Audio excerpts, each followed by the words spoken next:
This rather steep yet unassuming cobbled footpath on the outskirts of Halifax in West Yorkshire was made famous to the photography world back in 1937 when it was photographed by influential German-born British photographer Bill Brandt. In the early to mid-20th century, Brandt became world famous for creating high-contrast photographs, a technique that I think in modern photography seems to have gone a little bit by the wayside.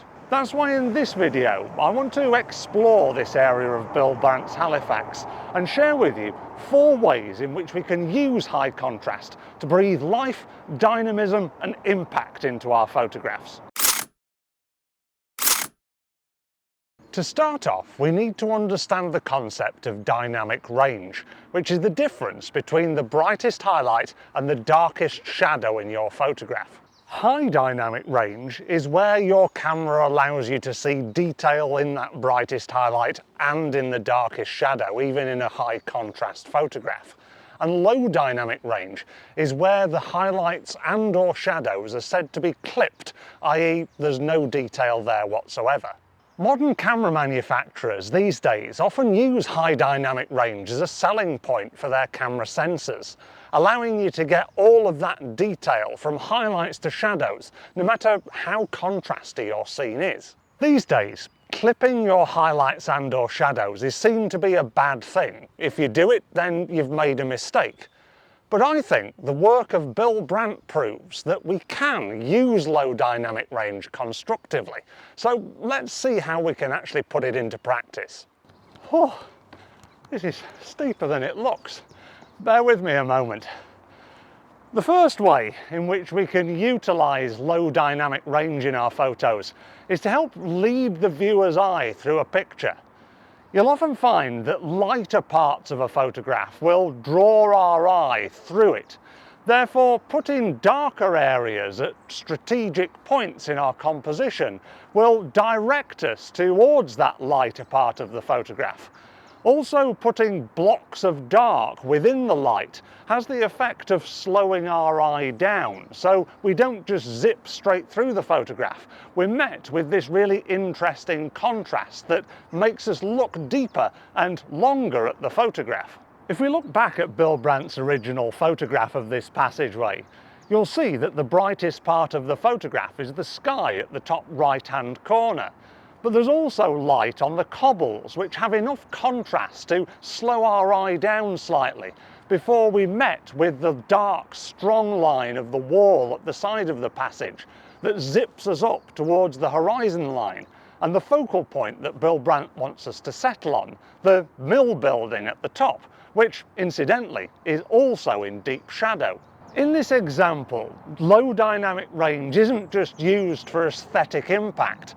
It's also used really cleverly to direct us through the photograph to exactly where Brandt wants us to look. The second way in which we can use low dynamic range constructively in our photos is to simplify our composition.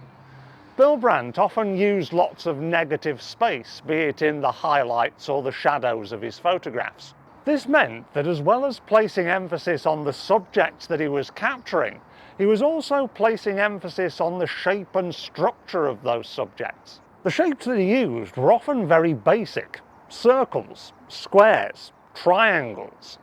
But paired with the low dynamic range, not only does it have the effect of simplifying the composition, it also makes the subject stand out much more within the frame. Our third positive use of low dynamic range is to concentrate on trying to achieve abstraction, where we subvert the subject of our photographs to create an air of confusion. A great place to start is with those simple shapes and forms. If we can draw people's eye away from the content of the subject itself by drawing them more to the contrast between those shapes, we can start to subvert what it is that they're looking at. Twinned with some alternative angles and some interesting patterns, this can prompt them to say, "That's good, what is it?" Picking out textures and details within larger subjects can be a great direction to take.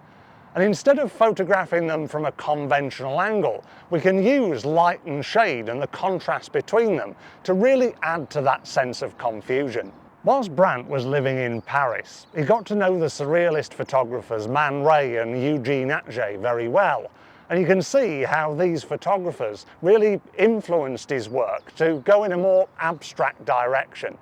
For our fourth way of utilising low dynamic range, not only have I found another steep slope, I've also found a pocket of light in and amongst an otherwise dark scene. And that can be great at creating mood in your photographs. As we discovered earlier, our eye is drawn towards lighter parts of our photograph. So if we can use a light vanishing point surrounded by darkness, not only does it help the eye to be drawn through the depth of the photograph, it also puts us in a sort of seedy position as a viewer. We want to bolt for the light, but yet we're still interested to linger in the darkness. As well as using the vanishing point technique, Brandt used to introduce steam from the mills and photograph on moody, foggy days, just to add atmosphere to his photographs. Twinned with that low dynamic range, it was a technique that works really, really well to this day. Although I can't achieve that effect today because it's bright sunshine and all the mills have been converted into fine dining shops and galleries, it goes to show that low dynamic range can be achieved not just on a harshly lit day like today, but also on moody ones as well. When I told my wife this morning that I was heading out to film a video at Bill Brandt's passage, she met me with a rather strange look. And I think that similar strange look can be directed at photographers that clip their highlights or shadows. But I'm hoping that this video and the work of Bill Brandt has proved to you that low dynamic range can be just as impactful as high dynamic range. You may have also noticed that the majority of photographs that I've shared with you in this video have been black and white. Black and white is a fantastic way to pick up on that high contrast look within a photograph. So make sure that you watch this video next to improve your black and white skills and take your high contrast photography to the next level. Thank you very much for watching.